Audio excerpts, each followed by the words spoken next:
کہ ہمارے یہاں رواج ہے کہ شادی میں پیسے دیے جاتے ہیں تو ہم نوٹ کر لیتے ہیں، پھر جب ان کے شادی ہوتی ہے تو ہم بھی پیسے دیتے ہیں۔ تو کبھی ایسا ہوتا ہے انہوں نے 1000 دیا تو ہم نے 1500 دے دیا، تو یہ جو ہم زیادہ دیتے ہیں یہ سود کے زمرے میں آتا ہے یا نہیں آتا؟ دیکھیں اس کو لکھا تو یہی ہے کہ ہمارے ہاں چونکہ اس کے بدلے کا رواج ہے کہ جو دیتے ہیں اس کا بدلہ دیا جاتا ہے،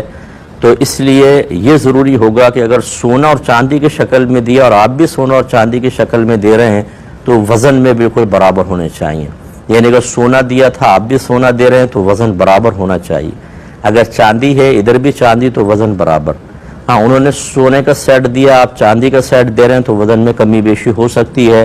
اسی طرح جسٹ اپوزٹ۔ اور اسی طرح کیش وغیرہ جو ہے، جو کرنسی ہمارے یہاں چلتی ہے جس کو ثمن اصطلاحی کہتے ہیں، اس میں کم و بیشی سے کوئی مسئلہ نہیں ہوتا، کم زیادہ ہو سکتا ہے،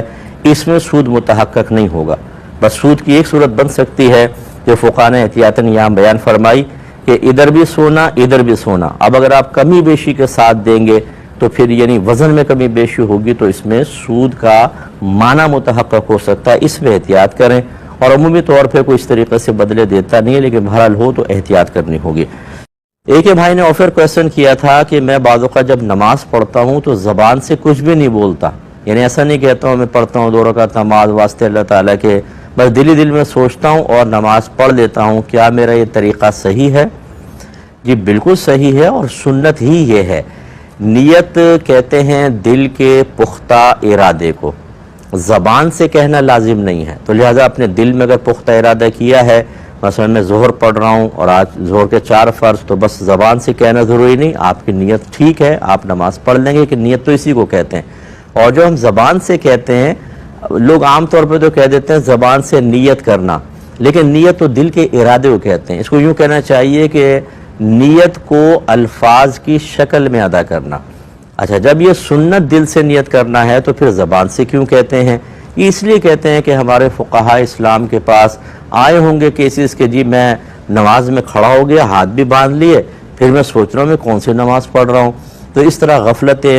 اشتغال بہت زیادہ ہوا، کثرت مصروفیات، ذہنی دباؤ، اس میں لوگوں کو یاد ہی نہیں رہتا تھا کہ دل میں کیا ہے۔ تو فقہاء نے پھر ارشاد فرمایا کہ جو نیت ہے اس کو اپنے الفاظ سے ذکر کر دیں، کیونکہ کہے ہوئے الفاظ ذہن میں محفوظ ہو جاتے ہیں، سوچی ہوئی بات بعض اوقات ذہن میں محفوظ نہیں ہوتی۔ تو پھر فقہاء نے کہا کہ مستحب افضل ہے کہ آدمی بھول جائے اور یہ سوچے پتہ نہیں کون سی نماز پڑھ رہا ہوں اور یاد ہی نہ رہے، اور پھر اضطراب کے شکار ہو، پھر نماز توڑے دوبارہ نیتیں کریں، اس سے بہتر ہے کہ زبان سے کہہ لیں۔ تو گویا کہ زبان سے کہنا یہ حقیقتاً نبی کریم صلی اللہ علیہ وسلم یا صحابہ کرام سے ثابت تو نہیں ہے، لیکن بعد کے فقہاء نے باقاعدہ اجازت دی، اور جب فقہاء اجازت دیتے ہیں تو وہ عمل بالکل ٹھیک ہے، آپ اس کو اختیار کر سکتے ہیں، دونوں صورتوں میں نماز ہو جائے گی۔